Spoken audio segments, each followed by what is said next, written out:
Let us pray. Almighty God, we beseech you to behold with your abundant favor and blessings as your servants whom you have been pleased to call to these leadership positions in this republic. We seek guidance to treat and consider all matters that shall come under our deliberation in so just and faithful a manner as to enhance the peace, prosperity, and welfare of our country and of those whose interests you have committed to our church. Amen.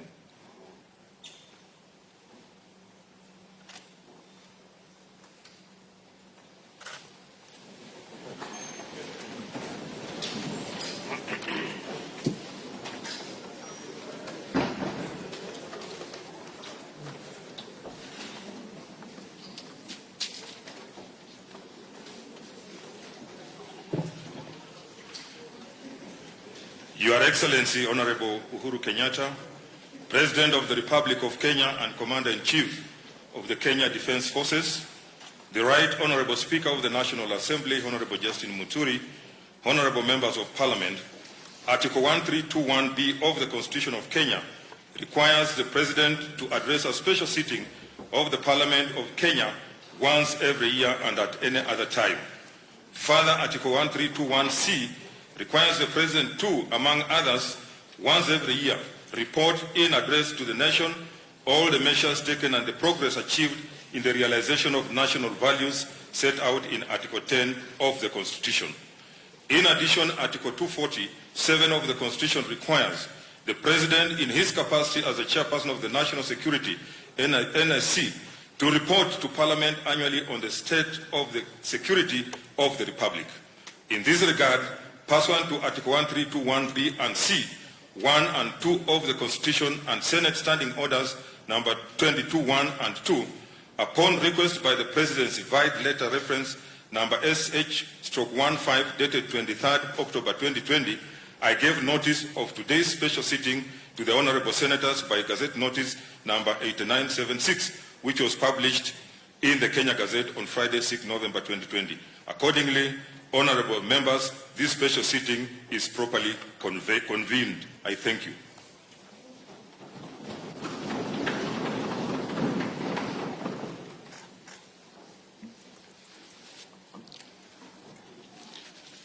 Your Excellency, the Honorable Uhuru Kenyatta, CGH, President of the Republic of Kenya and Commander-in-Chief of Kenya Defense Forces, Right Honorable Speaker of the Senate, Ken Saka, Honorable Members of Parliament, Article 132, Clause 1, Paragraph B of the Constitution of Kenya requires the President to address a special sitting of Parliament once every year and at any other time. Further, Article 132, Clause 1, Paragraph C requires the President to once every year report in and address the nation on measures taken and progress achieved in the realization of our national values. Additionally, the same article provides that the President shall submit a report for debate to the National Assembly on the progress made in fulfilling international obligations of the Republic. In this regard, and pursuant to the same article, paragraphs B, C, Romans 1, 2, and 3 of the Constitution, and the provisions of Standing Order number 22 of the National Assembly Standing Orders, by Gazette Notice number 8975, which was published in the Kenya Gazette on 6th of November 2020, I gave notice of this special sitting to the members of the National Assembly. Accordingly, honourable members, this special sitting is properly convened.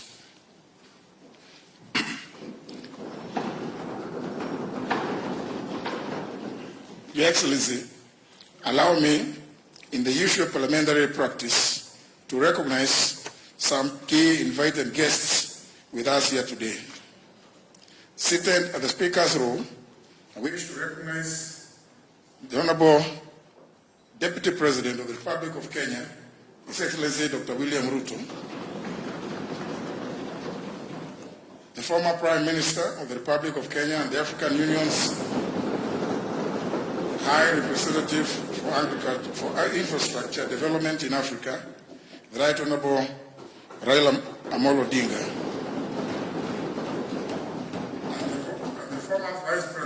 of the Republic of Kenya, the Honorable Stephen Kalonzo Musyoka, and the Honorable Musalia Mudavadi. May I also accord special recognition to the following other distinguished guests seated at the Speaker's Gallery, being the Honorable Wycliffe Oparanya, AGH, the Governor of Kakamega County, and also the Chairperson of the Council of Governors, and the Honorable Mike Sonko, the Governor of Nairobi. They are all welcome to Parliament today. Your Excellency, I take notes and I'm grateful for your acceptance to preside over the launch of the Kiswahili version of the National Assembly Standing Orders after today's address. This is going to be the second major milestone towards the use of Kiswahili in parliamentary proceedings after the first one in 1974, which was undertaken following a directive to Parliament by the founding father, His Excellency Jomo Kenyatta.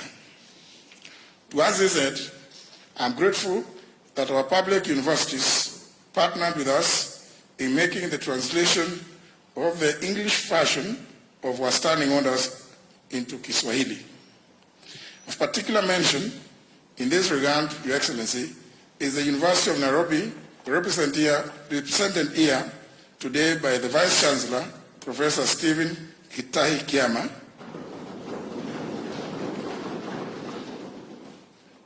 and Kenyatta University, represented by the Vice Chancellor, Professor Paul Wainaina,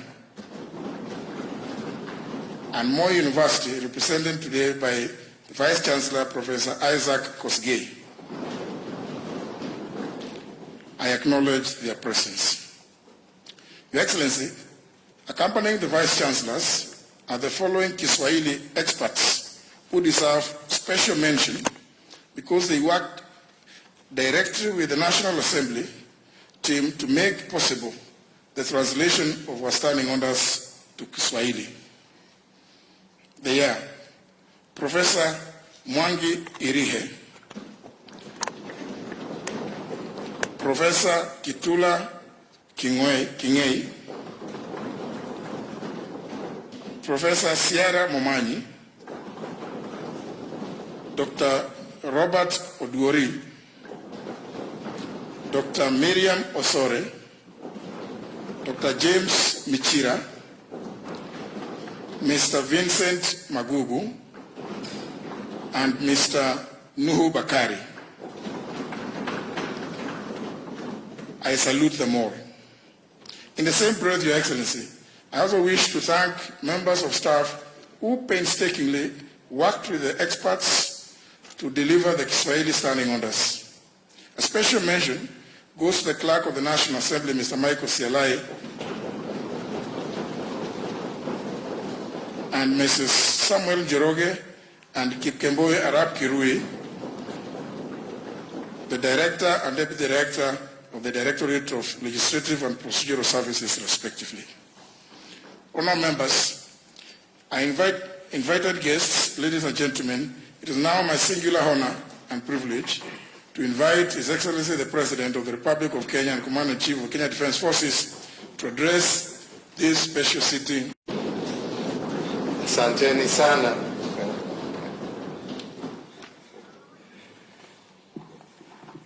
The speakers, or the Speaker of the National Assembly, the Speaker of the Senate, honorable members of Parliament, and all our distinguished guests, fellow Kenyans, it is my great pleasure today to join you as I report to the people of Kenya on the state of our nation. Indeed, I return to this esteemed chamber to deliver my 7th State of the Nation address in a house that I had the privilege for serving in for 11 years. 5 years on the opposition benches as the leader of the official opposition, and 6 years as a cabinet minister. Indeed, my mixed bag of fortunes while in this House affirms the possibility of our nation. Mr. Speaker and honorable members, as a reminder of our sacred duty to our beloved nation and in renewal of our solemn pledge to God and to one another, let us reflect on the following words. O God of all creation, bless this our land and nation. Justice be our shield and defender. May we dwell in unity, peace and liberty, and plenty be found within our borders. May the words of our national anthem inspire all of us to serve faithfully and with hearts filled with thanksgiving. Mr. Speaker, today as I deliver the State of the Nation address, I will also report on measures taken and the progress achieved in the realization of our national values in line with Article 132 of our Constitution. And finally, I will submit to the National Assembly a report on the progress made in fulfilling the international obligations of our Republic, as well as a report on the state of our national security. Mr. Speakers, I wish from the onset to assure you that the state of our nation is strong, resilient, and brimming with the promise of an even brighter tomorrow. I deliver this State of the Nation address in the midst of extraordinary global, economic, social, and health disruptions which have not spared us. These disruptions necessitated the rescheduling of this address for about 6 months. So before I embark on that solemn constitutional duty, I note with satisfaction the critical role Parliament has continued to play in facilitating and driving the realization of our national vision by appropriating resources and by oversighting the executive at both levels, the judiciary of our Republic. I particularly commend both houses for your superlative support for the measures sought by the executive with regard to the national emergency response to the coronavirus pandemic and for approval of all statutory instruments issued under the Public Health Act and the Public Order Act as part of the containment measures rolled out to stem the spread of this deadly disease. I also convey my gratitude to the National Assembly for the expeditious consideration of my nominees to various state offices, including ambassadors, high commissioners, and permanent representatives to Kenya's mission as a board. And I note with appreciation that our latest state nominee, being our nation's inaugural data commissioner, was also duly considered by the House. Asanteni sana. Mr. Speaker, sir, I am pleased to confirm to this House that the rollout of the unique personal identification number, Huduma number, with all its attendant benefits, is now fully on course. We are desirous of accelerating the implementation of our national transformative agenda. In this regard, I urge Parliament to prioritize the consideration of various seminal bills that are pending before the legislature, such as the National Aviation Management Bill, which once enacted will anchor the turnaround of the pride of Africa, our national carrier, Kenya Airways. Also before the House is the Statute Law Miscellaneous Amendments Bill, the Business Amendment Bill number 2 of 2020, and the proposed legislation on the administration of referenda and on enhancing governance and on deepening our anti-corruption efforts. Honourable members, as we ushered the third decade of the 21st century, we as a country were invaded by locusts threatening to disseminate our food baskets and the livelihood of millions of our farmers. In the far east part of the globe, a new disease, COVID-19, was emerging, devastating millions of people. The World Health Organization declared the COVID-19 outbreak a public health emergency of international concern on the 30th of January 2020, and further went on to declare it a pandemic on the 11th of March 2020. The COVID-19 pandemic has led to an unprecedented loss of life, global economic slowdown, the postponement of major cultural, religious, political, and sporting events, including the 2020 Olympic Games. It also led to the shutting down of borders and airspaces, the closure of institutions of learning, disruption of production and supply chains, a massive strain on health systems in every nation on earth, and tremendous pressure on individuals, families, communities, and entire nations.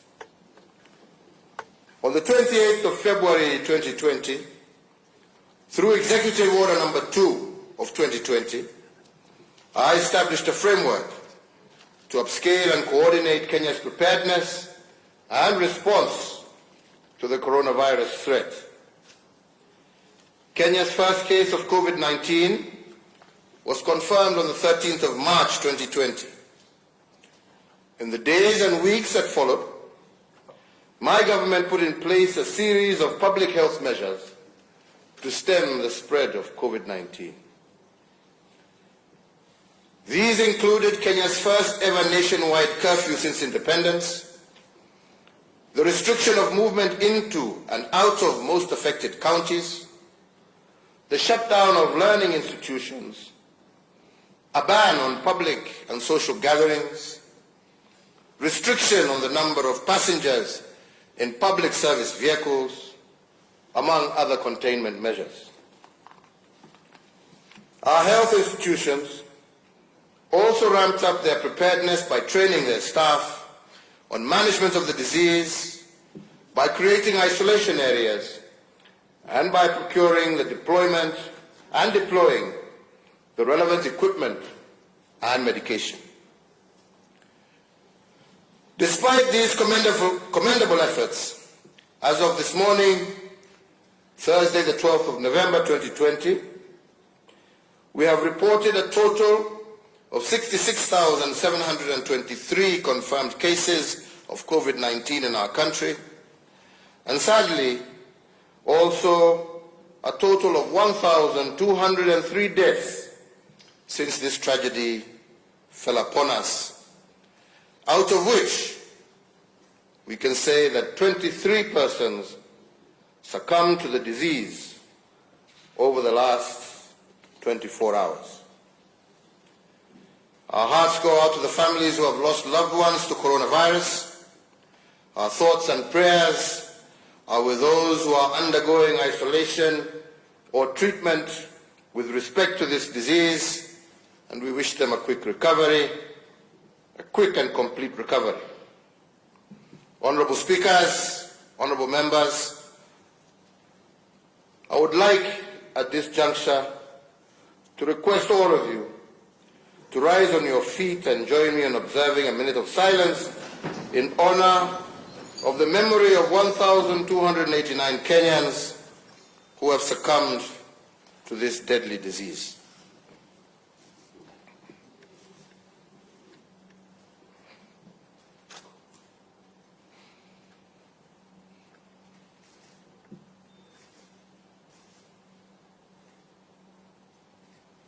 I thank you. Honorable Speakers, it is my plea to this House and to all Kenyans that we must not succumb to COVID fatigue. We must not backtrack from our vigilant fight against this pandemic. And on our part, as leaders, our stamina for discipline must not diminish. If the people fall short of giving their best at this time, we, the leaders, have no option but to give our all. As I said recently, we must know the way, go the way, but also show the way. Mr. Speaker, we also once again honor and commend all our frontline health workers across the country, and we shall forever be grateful for their service under tremendous strain and challenging conditions. We also recognize and honor all other first responders, frontline staff, and essential workers who have selflessly gone above and beyond the call of duty and ensured that the Kenya flame continued to burn bright. The COVID-19 pandemic began against the backdrop of a steady economic growth rate of 5.4% in 2019. Our focus in implementing the Kenya Vision 2030 and its medium-term plan, dubbed the Big Four Agenda, has been bearing fruit. As a result, most of the major economic sectors evidenced impressive growth last year, including manufacturing, agriculture, tourism, and financial services. However, when it became apparent that the COVID-19 pandemic threatened to erode the significant economic gains we had made in 2019 and preceding years, on the 25th of March 2020, I did announce state interventions to cushion Kenyans against adverse economic effects of COVID-19 pandemic that warranted the national exchequer to forego taxes amounting to Kenya shillings 176 billion. These tax measures included the temporary suspension of the listing with the credit reference bureaus of any person, micro, small and medium enterprise, and corporate entities whose loan accounts had fallen overdue or was in arrears. 2, the immediate reduction of VAT from 16% to 14%. 3, 100% tax relief for all persons earning up to Kenya shillings 24,000. 4, reduction of pay as you earn from 30% to 25%. 5, reduction of corporation tax from 30% to 25%. Indeed, number 6, we did also instruct that all ministries were to pay approximately Kenya shillings 13 billion of verified pending bills so as to improve liquidity in the economy and ensure that businesses remained afloat by enhancing their cash flows, with the private sector also being encouraged to clear all outstanding payments owed within themselves. The Kenya Revenue Authority was directed to expedite the payment of all verified VAT refunds claims amounting to Kenya shillings 10 billion within 3 weeks, or in the alternative, allow the offsetting of withholding VAT in order to improve cash flows for businesses. Number 8, that Kenya shillings 6 billion from the Universal Health Coverage Kitty was to be immediately appropriated strictly towards supporting counties and the recruitment of additional health workers to support in the management of the spread of COVID-19.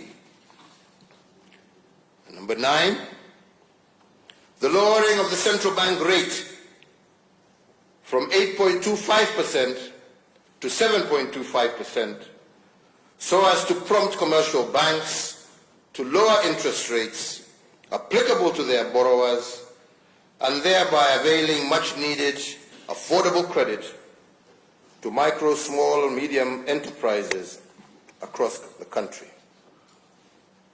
Number 10, the lowering of the cash reserve ratio from 5.25% to 4.25% so as to provide additional liquidity of Kenya shillings 35 billion to commercial banks in order to directly support borrowers that were distressed as a result of the economic effects of the COVID-19 pandemic. And number 11, that the Central Bank of Kenya was to provide flexibility to banks with regard to the requirements applicable to loan classification and provision of loans that were performing as of the 2nd of March 2020.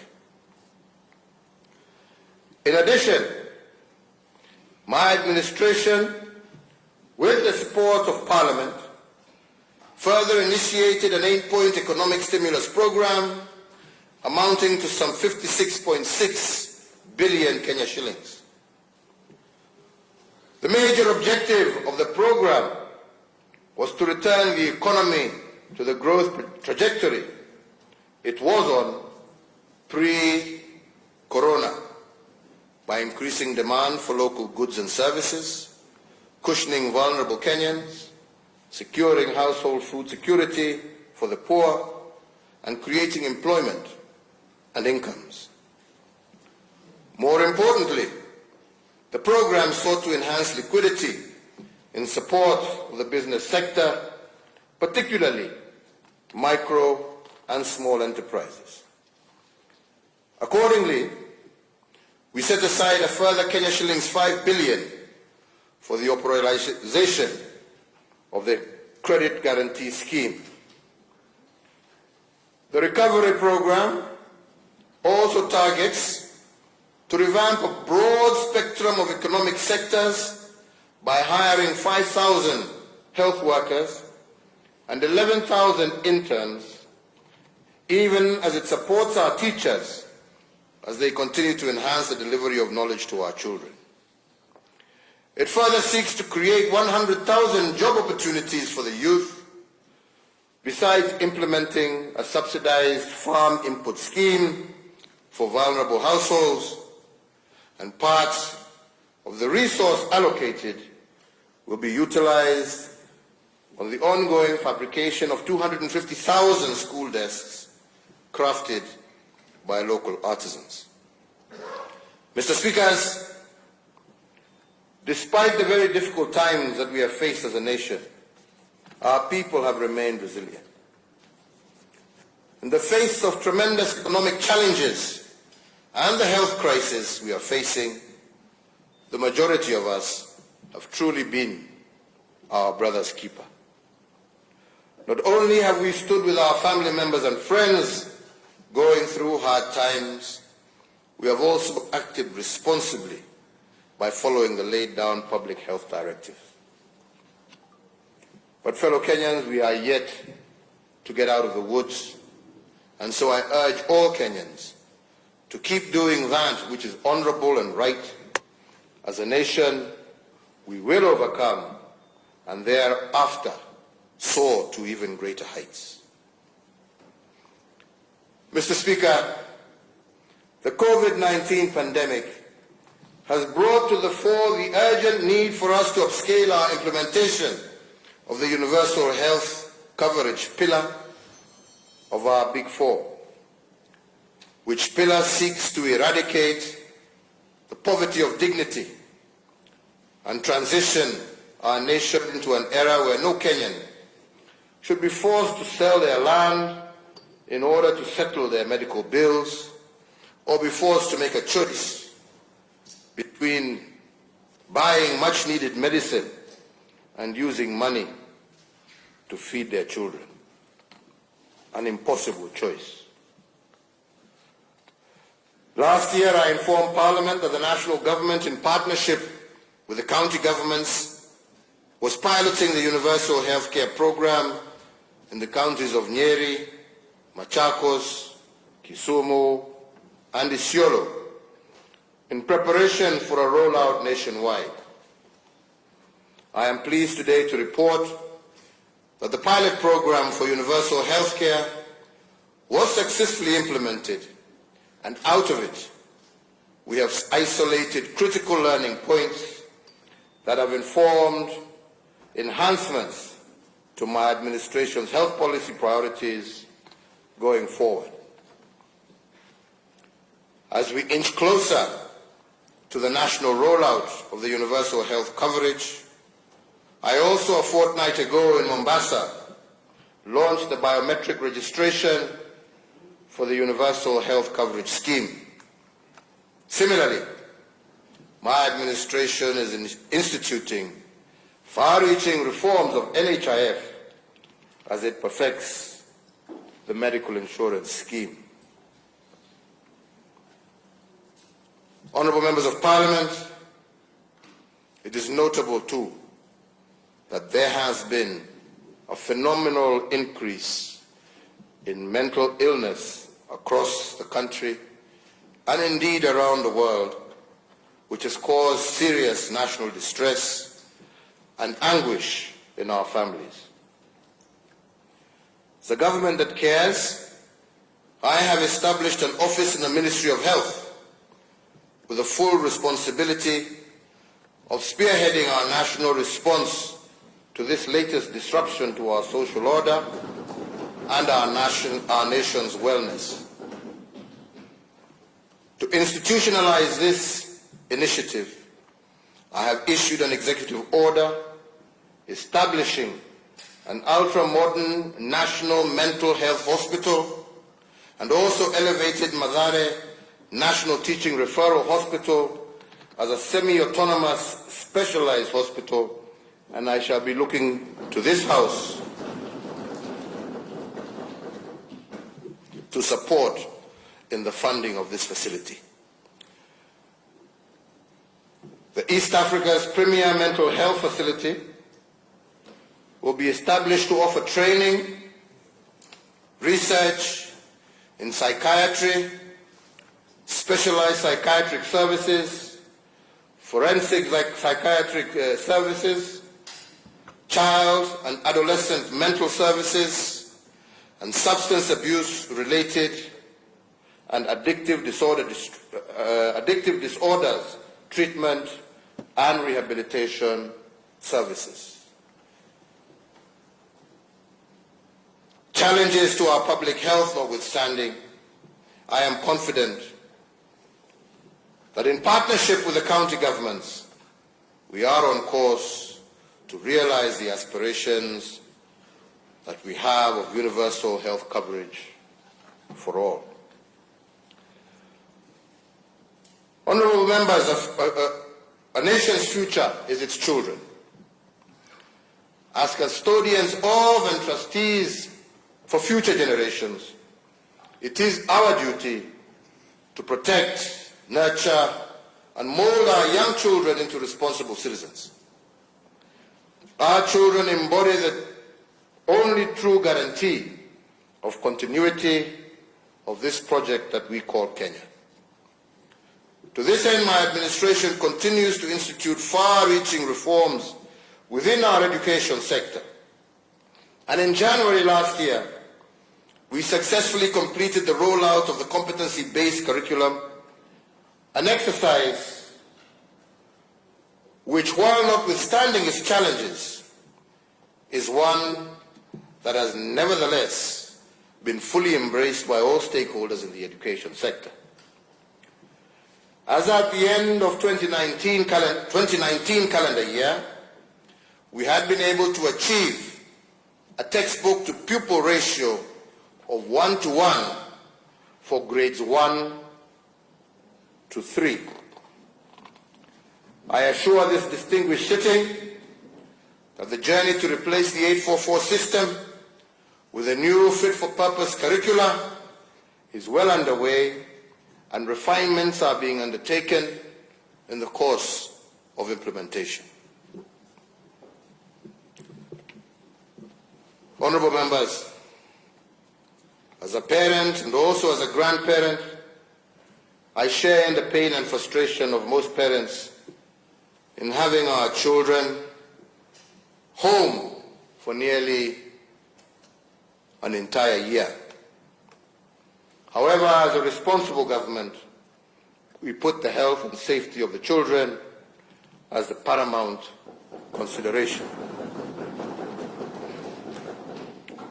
The gradual and phased reopening of schools that began with the examination classes is being carefully monitored at all levels so as to ensure that our young Kenyans are safe and secure as they continue preparing for their national examinations.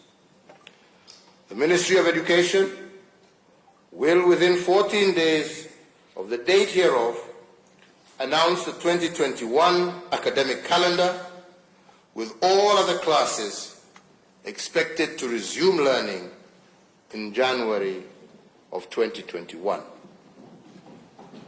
Still on the subject of our basic education, I made a commitment to the nation during my last State of the Nation address that no child should be left behind, meaning that no child be denied their right to access education.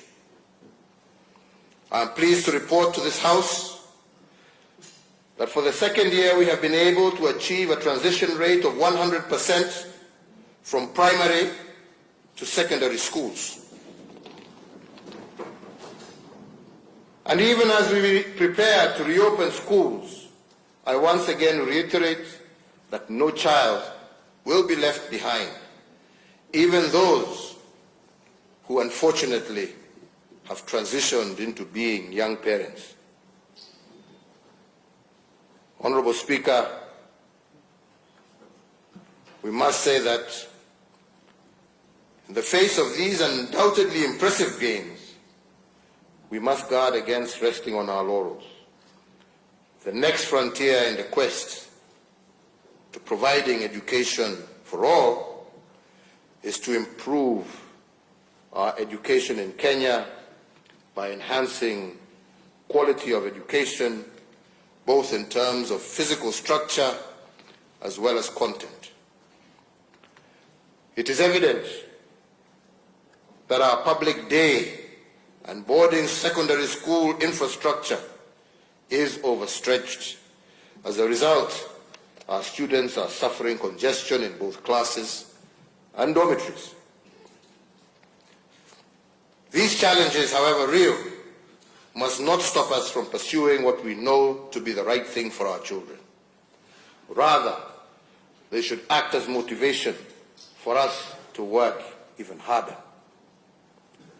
Through a combination of interventions, both policy and financial, involving the Ministry of Education, county governments, and members of the National Assembly, through the National Government Constituency Development Fund, we shall have the necessary resources to address the infrastructure gap to our education sector conclusively within the next 24 months. In this regard, I therefore appeal to members of the National Assembly that the use of funds under your oversight should be used primarily to respond to the immediate and short-term needs of our learners. Currently, there is an urgent need for construction and equipping of more dormitories, classes, and other amenities to further facilitate ease of learning for our children. Indeed, conscious of the fact that significant financial resources will be deployed towards the construction of at least 12,500 new classrooms and related school facilities. And in that regard, the Ministry of Education and the Ministry of Transport, Infrastructure, Housing and Urban Development have been instructed that by the 1st of December 2020 to issue a new set of building guidelines for school infrastructure that allows the use of appropriate and cost-effective building technologies suited to the varied geographies of our nation. The intervention of these guidelines will achieve transparent and standardized bills of quantity that will guarantee value for taxpayer money. For every shilling that we put into school infrastructure, we must seek to obtain more classes built to acceptable standards.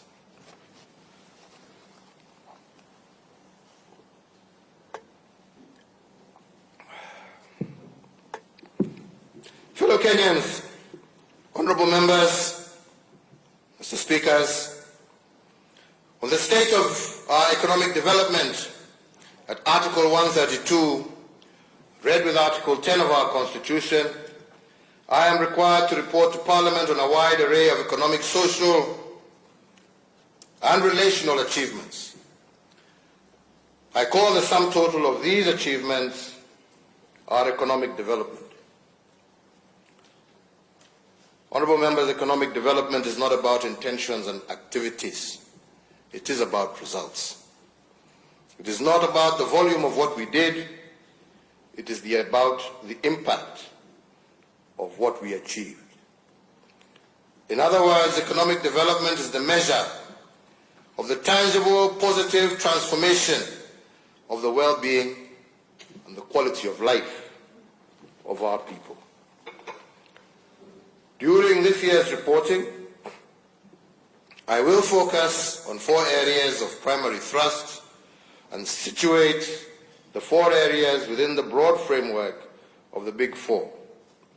And I must mention at the onset that the Big Four is not a project, as many think of it.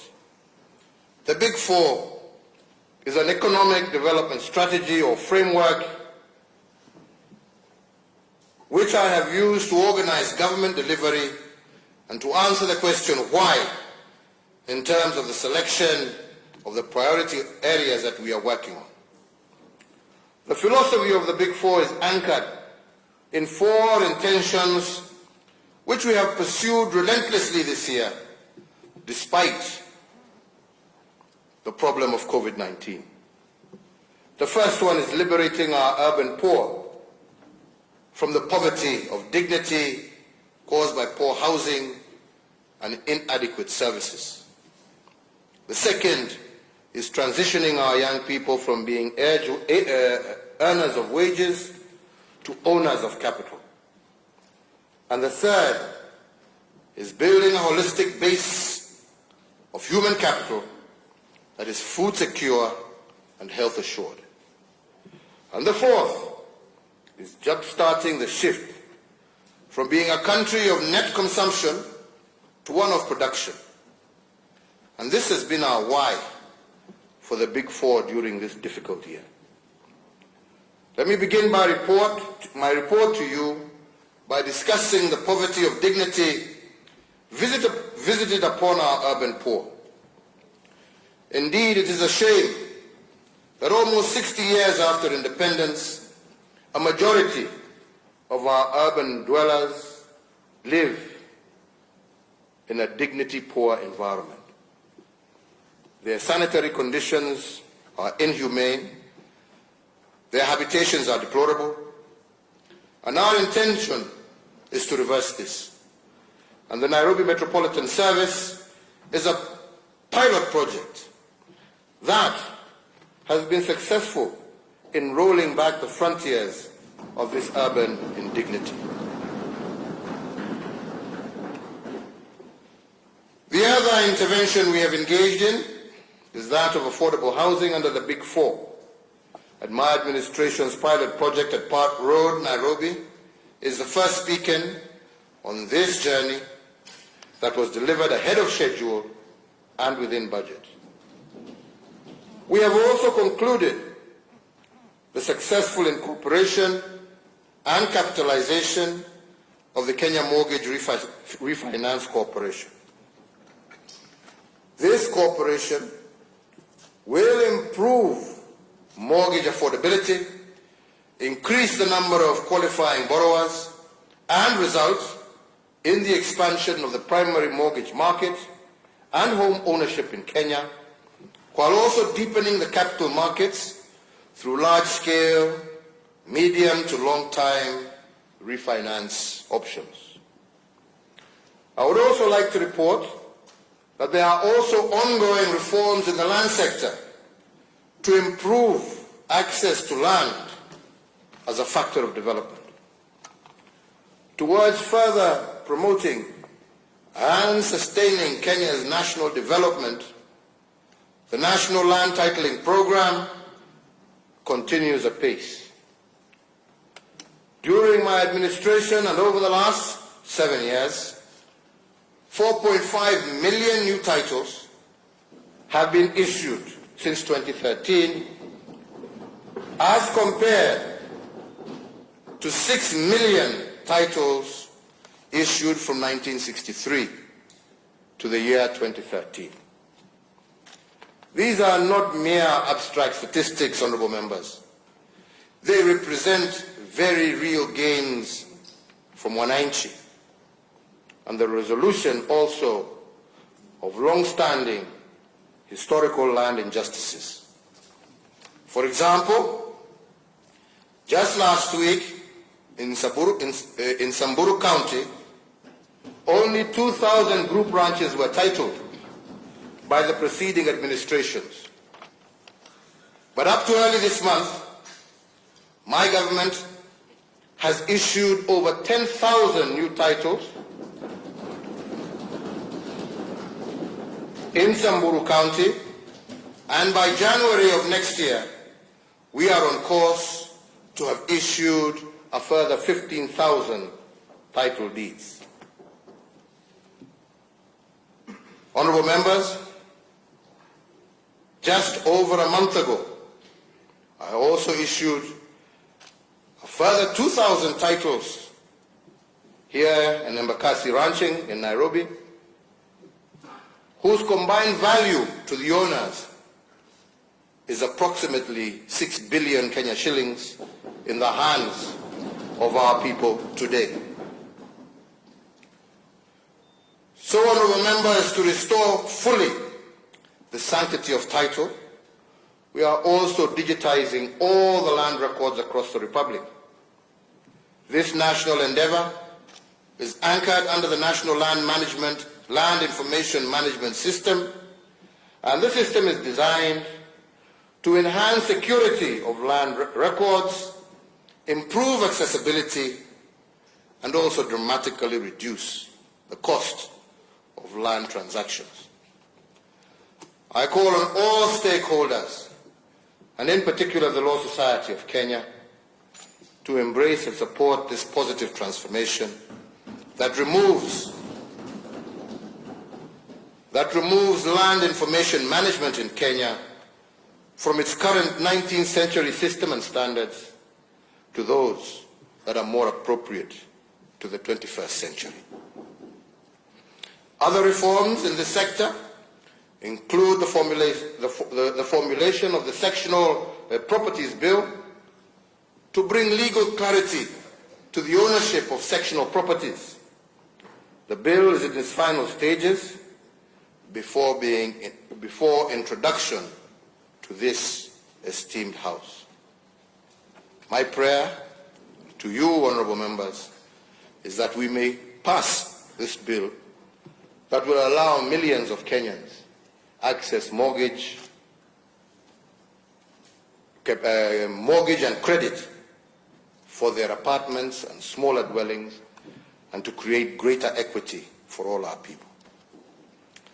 Honourable members, let me underscore that eradicating the poverty of dignity is not just about securing tenure and dignified habitations.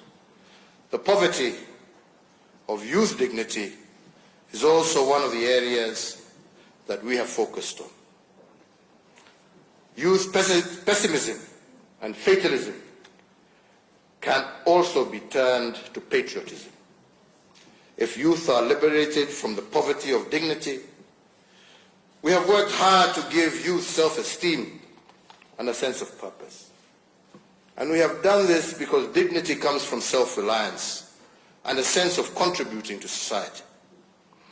If the youth are given a sense of national importance, they will own the country and guard it jealously as active shareholders. Initiatives such as contracting youth artisans as suppliers to the Big Four projects is a visible example of this approach. The second intention under the Big Four during this report period has been about young people. My government's objective has been to shift our young people from being earners of wage to owners of capital. We have modeled this through engaging them in collective action. As we seek to grow our industries and create jobs in the manufacturing sector, we must of necessity have the manpower with requisite skills to match the needs of industry. Majority of the skills required are with respect to blue-collar jobs.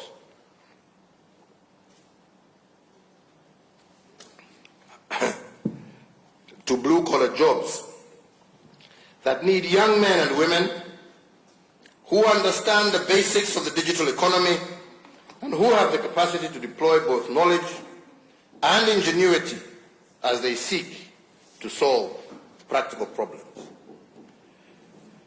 It has taken considerable effort on the part of my administration to educate both parents and young people that there is a viable education pathway for Form 4 leavers who do not achieve the necessary grades to pursue university programs. This pathway is anchored in the technical and vocational training program. Today I'm proud to report that we have so far enrolled 430,598 students in 182 technical and vocational training colleges across the country. The curricula for these institutions has been developed in partnership with industry stakeholders in varied sectors of our economy, ranging from the automotive industry, oil and gas, maritime and shipping, to agro-processing. We are also collaborating closely with technology partners to develop curricula for basic digital skills to allow our young people to take advantage of opportunities within the digital economy. Indeed, barely a month ago, I launched a border scheme meant to bring together 1.4 million riders in that sector who actively support 5.2 million families across the country. What I told them was that in aggregate, these riders make a total of Kenya shillings 357 billion every year, which is more than the total disbursements that we make to 47 counties through the National Exchequer, which presently stands at Kenya shillings 316 billion annually. And what I told them with these statistics in mind, it is clear that border riders can come together and become owners of capital and holders of major investments. We are encouraging them to engage in saving schemes and to work together in order to create a capital base that will enable them to own petrol stations, border assembly factories, and other investments that can transform their lives.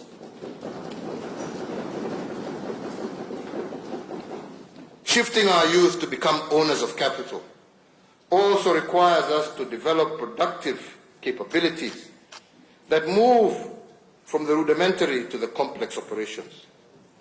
This is partly why we have revived Rivertex as a producer of textiles and a consumer of locally produced cotton. This is in line with the agricultural transformation strategy that obliges the growth of new strains of biotechnical cotton as a key area of opportunity for Kenyan farmers. The manufacturing pillar of the Big Four also aims to provide training ground for our young people to acquire skills and to replicate these in light industries. The third intention under the Big Four during this reporting period has been to develop a holistic human capital base. Our intention here has been to expand our health infrastructure and to guarantee that the individual is free from want and free from fear. Similarly, and in support of the holistic individual, I would like to report that measures aimed at achieving food security are already in place. The implementation, for example, of the agricultural sector transformation and growth strategy is well underway, and we have also successfully reformed the agricultural import subsidy program. If we can achieve this intention of developing a holistic human capital base, then we will increase our national productivity and enhance our economic development. The fourth intention of the Big Four under this year's economic development program agenda is the commencement of the journey from being a country of net consumers to a country of net producers.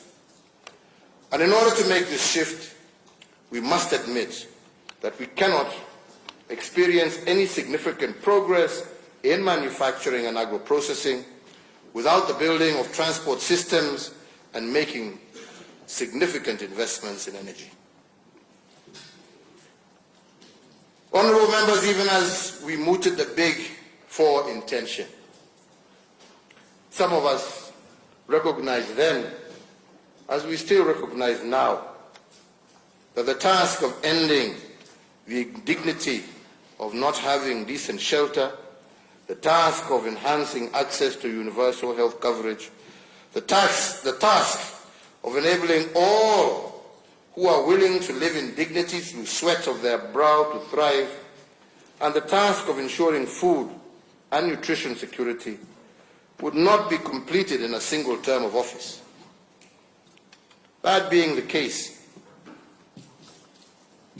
we gave a solemn promise that by the end of 2022, we would have laid an unshakable foundation for the realization of this vision, which is a shared aspiration for millions of our Kenyans.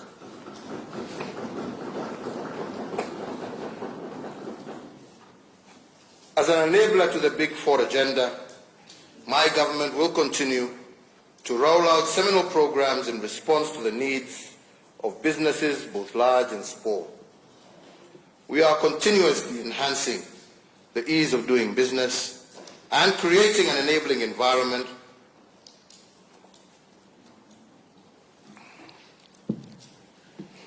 for all our enterprises to thrive.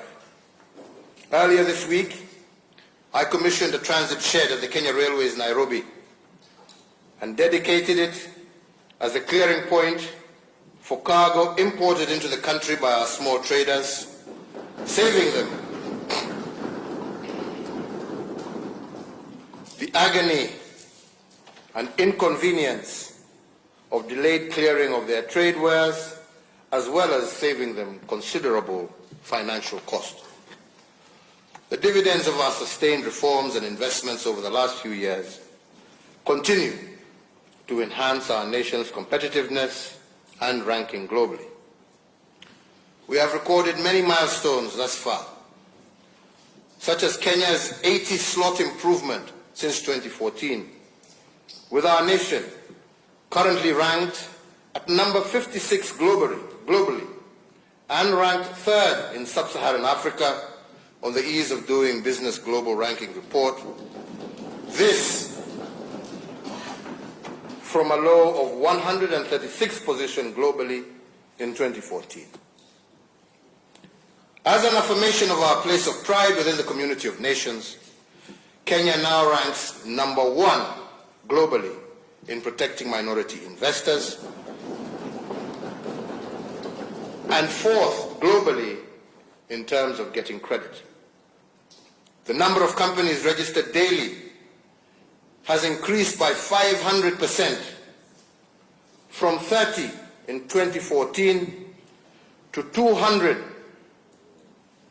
in 2020, and a daily average of 300 during the COVID-19 period.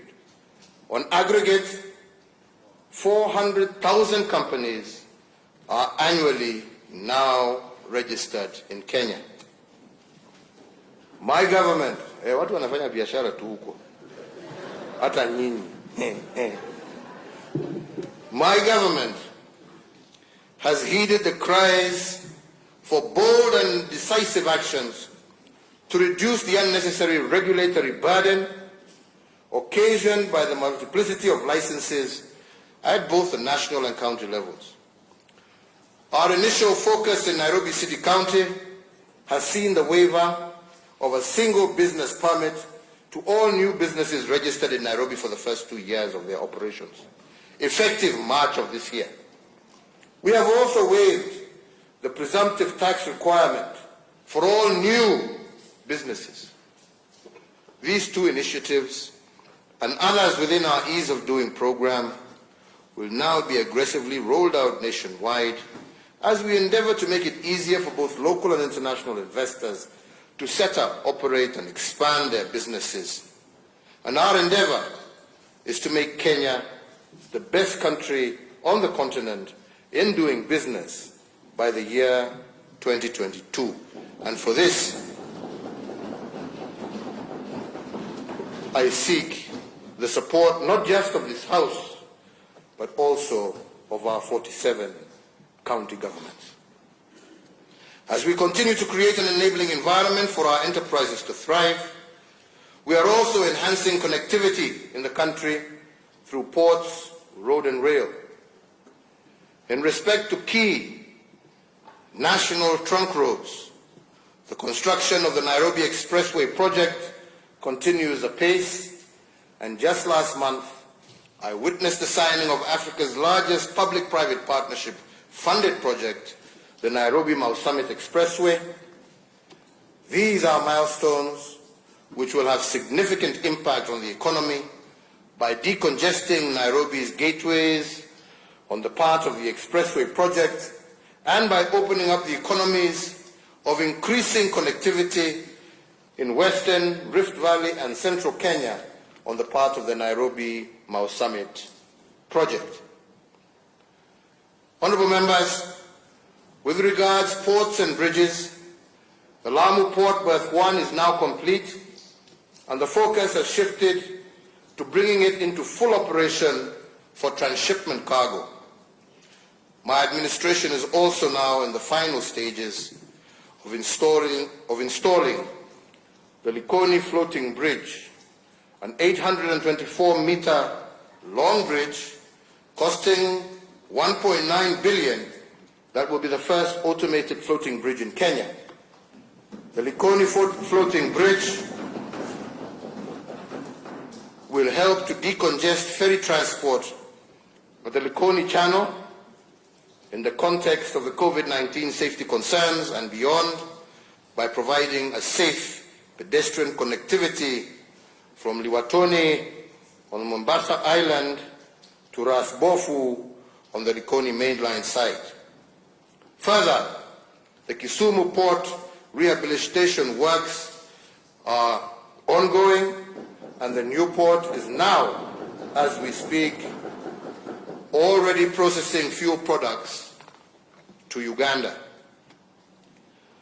Our On our railways 2 days ago, I commissioned the Nairobi Commuter Railway upgrades, which is set to dramatically change the public transport experience in Nairobi and across the metropolitan area. Additionally, we are undertaking rehabilitation of the meter gauge railway line along various routes.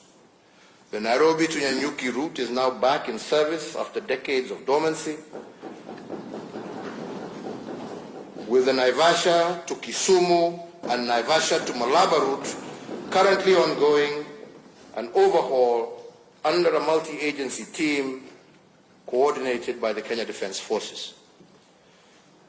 With regard to the energy sector, the last mile connectivity program crossed the 7.2 million household connections mark that the country is proceeding well towards our aspiration of 100% universal electricity access by 2022. We have also completed a national geospatial mapping exercise that has allowed us to catalogue the wealth of our natural resources. It will also enable us to improve the management and use of land, the essential but finite resource that we share as a nation. To protect all these undertakings, honourable members, I am required to submit a report on the state of our national security pursuant to Article 240 of our Constitution. Honourable members, the state of our national security is strong. Our homeland is secure from the varied threats against it. For this, and on behalf of all Kenyans, and as the Commander-in-Chief, I give thanks and praise to the brave men and women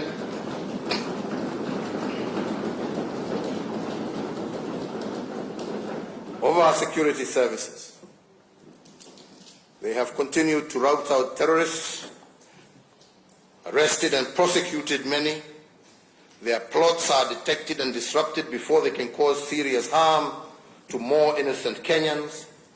The war against crime and criminality continues apace, driven by the National Police Service that continues to undertake technological, human resource and skills development to better service Kenyans. And while we celebrate the state of our national security, we must also recognize that our region is increasingly unstable. We are witnessing the escalating conflicts being caused by ethnicized and regionalized competition for political power. As has always been the case, we, as a country, are working hard to support peace and reconciliation processes where they are needed the most. We seek to export our peace and pragmatism to our region, knowing that success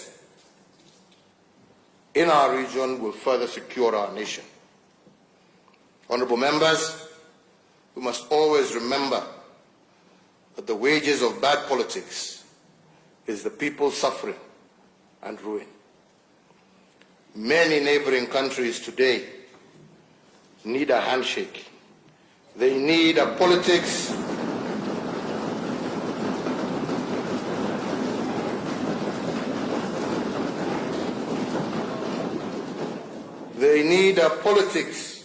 in which competition is not turned into enmity and war. They need political leaders focused on including the young and desperate, not inciting them to revolt against their country and their elders.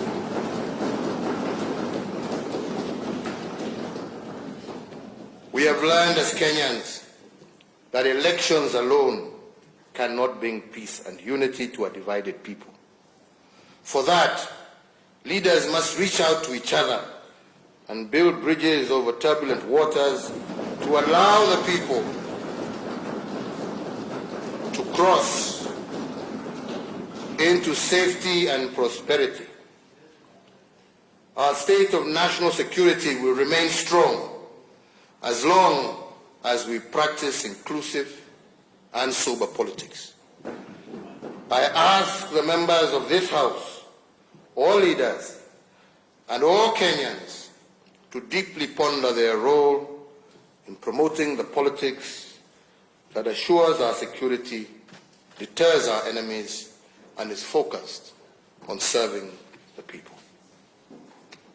My administration is also implementing the following reforms in the security sector: the expansion of the National Police Service Control and Command Center for Surveillance and Communication, the successful launch of the Digital Occurrence Book Pilot Project, and in addition, I recently and very proudly unveiled the National Security Innovations exhibition at the Kenya Wildlife Service Law Enforcement Academy in Manyani in Taita Taveta County. This was a youth-driven, innovative project aimed at leveraging on technologies to address problems facing citizens, from cybersecurity, crime, revenue collection, gateways, social media communication, to geospatial mapping and resource consolidation, and even the manufacture of small arms. My government recognizes the important role played by ICT and innovation in overall national development. Information communication technology has greatly improved access to government services and enabled Kenyan youth access job opportunities outside Kenya. To ensure that Kenyans continue to enjoy these benefits, my administration has increased access to ICT infrastructure and connectivity through the rollout of the basic voice infrastructure in 67 sub-county locations in all unserved areas.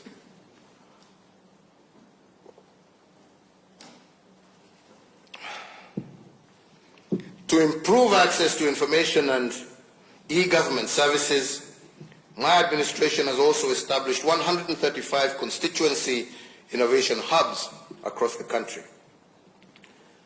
Honorable Speakers, as part of my functions as President, I am also requested to submit a report for debate in the National Assembly on the progress made in fulfilling the international obligations of the Republic. At the end of this address, I will indeed submit this report to this House. However, some of the key achievements of that report are worth mentioning in this State of the Nation address. As we relentlessly pursue our national development agenda, we remain alive to the fact that as a respected member of the community of nations, we have obligations on the regional, continental, and global stages. We are also acutely aware that the modern world is one where a myriad of transnational, traditional as well as emerging security and ecological challenges pose grave threats to national security and development within our own borders. That said, we also do not lose sight of the tremendous opportunities available regionally, continentally, and globally for Kenya to deepen our shared prosperity. The East African community remains Kenya's foremost trade and investment priority, and we want to see even a further deepening of the integration processes within the EAC. Our people will reap the benefits of shared prosperity, and I look forward to working closely with all our neighbors to increase our exports within the East African community. And I am happy to note that indeed, in 2019, our exports to the East African community jumped to a 6-year high. As we join the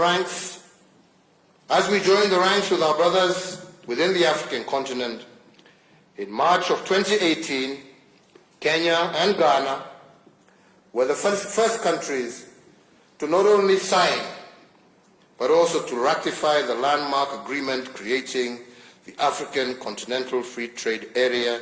And once again, honorable members, I thank you for your support in making that happen.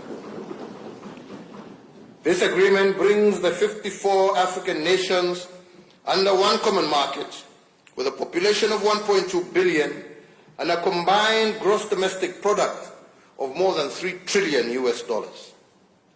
Indeed, as a champion of Africa's integration, I am elated that this agreement has officially entered into force and became operational on the 1st of July of this year. Honourable members, Kenya is also enjoying greater diplomatic goodwill and a deeper international friendship than at any other time in our history.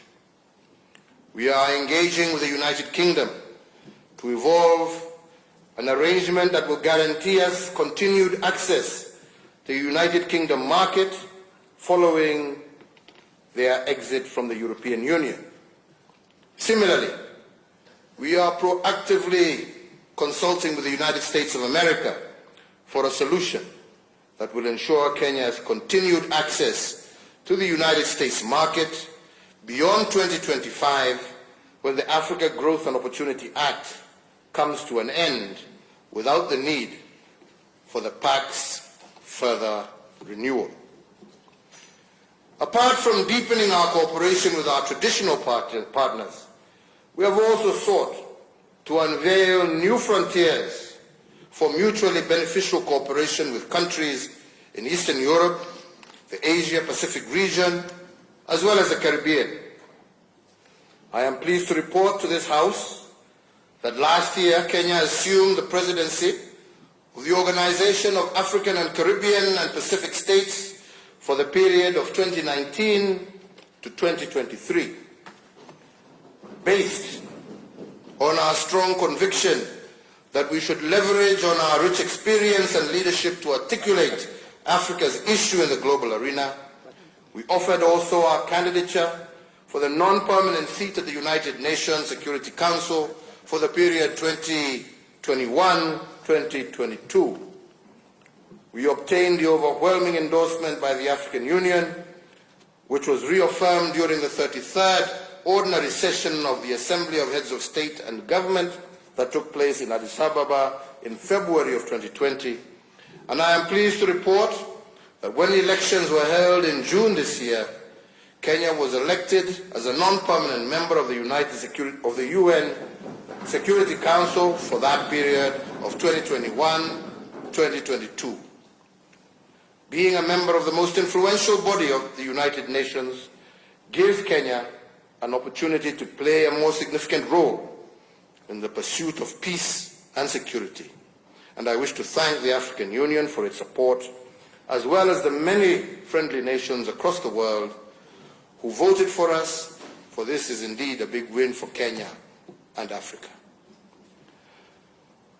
Honourable members, I will conclude my remarks today by touching on the deliberate steps that we have taken to place Kenya on a path to a greater national unity, inclusivity, peace, and reconciliation. In March of 2018, the former Prime Minister, the Right Honourable Raila Amolo Odinga, and I launched the Building Bridges to a New Kenyan Nation initiative.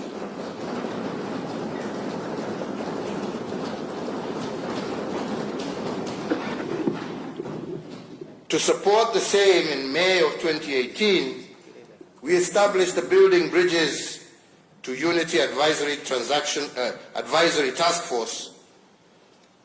And this task force has now completed its work and submitted its report, a report which has elicited great public debate.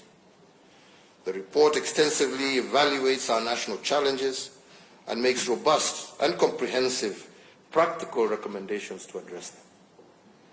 Indeed, as we progress to the next phase of this, I urge all Kenyans to constructively consider the recommendations therein.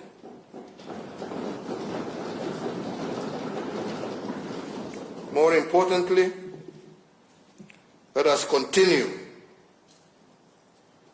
to address ourselves to these issues with a view to effecting far-reaching changes that will address the perennial challenges that we have faced as a nation. The challenges of negative ethnicity, inclusion, equitable development, and indeed our fight against corruption.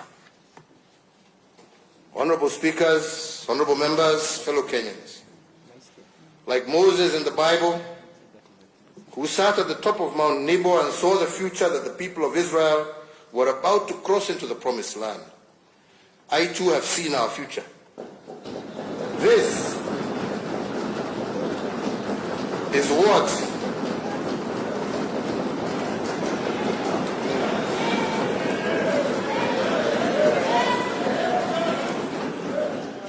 fellow Kenyans, is what our future looks like. A Kenya where no one will ascend to a high public office on account of their tribe. A Kenya where no capable person will wallow in poverty because of poor governance. A Kenya where our potential as a people will be exploited for the greatness of our nation. A Kenya where we will all share equitably in this prosperity of our nation. I believe our future is bright. I believe the